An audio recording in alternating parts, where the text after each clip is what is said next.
দর্শক, কিছুক্ষণ আগে ডক্টর মোহাম্মদ ইউনূসের সঙ্গে বিএনপির সংলাপ শেষ হয়েছে। মির্জা ফখরুল ইসলাম আলমগীরের নেতৃত্বে 6 সদস্যের একটি প্রতিনিধি দল এই সংলাপে ছিল। সংলাপ শেষে ব্রিফিং করেছে। সেই ব্রিফিং থেকে যেটা বোঝা যাচ্ছে যে তারা সর্বোচ্চ গুরুত্ব দিয়েছে নির্বাচন অনুষ্ঠানের ব্যাপারে।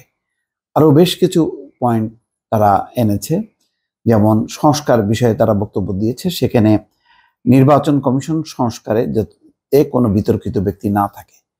কাকে লক্ষ্য করে বলা হচ্ছে এটা পরিষ্কার না, তবে বোঝাই যাচ্ছে হয়তো জেসমিন টুলির ব্যাপারে তাদের একটা আপত্তি থাকতে পারে। কোনো মিডিয়ায় বলেছে যে সে সাবেক ছাত্রলীগ নেত্রী। যাই হোক, পরিষ্কার না, যেহেতু নামটা তারা বলেনি। এমনকি বিএনপি বলেছে যে উপদেষ্টা পরিষদেও কেউ কেউ সাবেক সরকারের অনুগত বা সহযোগী, এমন কথাও তারা বলেছে। তারপরে তারা গত 15 বছরে যত মিথ্যা সাজানো মামলা আছে সেগুলি বাতিলের কথা বলেছে, প্রত্যাহারের কথা বলেছে।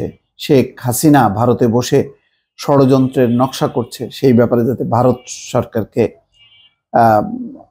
ইনফর্ম করে অন্তর্বর্তী সরকার, সেটি বলা হয়েছে।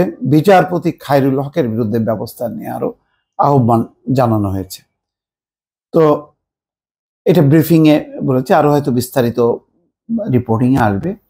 তো বোঝাই যাচ্ছে যে এবার যে তৃতীয় দফায় বিএনপি সংলাপে গেল ডক্টর ইউনূসের সঙ্গে, সেখানে তারা বেশ চাপ দিয়েই এই সংলাপটা শেষ করলো। অর্থাৎ কিছু সুনির্দিষ্ট দাবি দেওয়া এবং যেটা এক ধরনের চাপই বলা যায়, চাপ দিয়ে তারা সংলাপে কিছু কথা বলেছে যাতে সেগুলো বাস্তবায়ন করা হয়।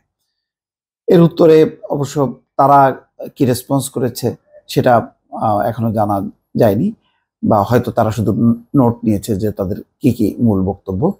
বোঝাই যাচ্ছে বিএনপির মধ্যে এক ধরনের অস্থিরতা কাজ করছে। অস্থিরতার যথেষ্ট কারণ আছে, যেমন নির্বাচন।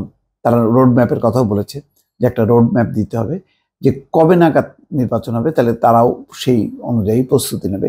অর্থাৎ সংস্কার তারা কি করলো না করলো সেটার থেকেও এখন আস্তে আস্তে বিএনপির কাছে কিন্তু গুরুত্বপূর্ণ হয়ে উঠছে যে কবে হবে নির্বাচন, সেই কাঙ্ক্ষিত নির্বাচন, যে নির্বাচন করার মধ্য দিয়ে তারা ক্ষমতায় আসতে পারবে। এখন অন্যান্য রাজনৈতিক দল বিএনপির পরেই ডাক্তার শফিকুর রহমান আমির, তার নেতৃত্বে জামাতের একটি প্রতিনিধি দল আলোচনা করছে। এইভাবে আজকে মোটামুটি অনেকগুলো সংলাপ হবে, আর বাকিটা আগামীকাল হবে। তো বিএনপির কাছে মূল বিষয়টা হচ্ছে যে তাদের 1 নম্বর অগ্রাধিকার হচ্ছে নির্বাচন অনুষ্ঠান, তার একটি সময়সীমা তারা জানতে চায়। 2 নম্বর হচ্ছে যে প্রশাসনের ভেতরে আওয়ামী লীগের যারা অনুগত আছে পুলিশে বা প্রশাসনে, তাদেরকে বের করতে হবে।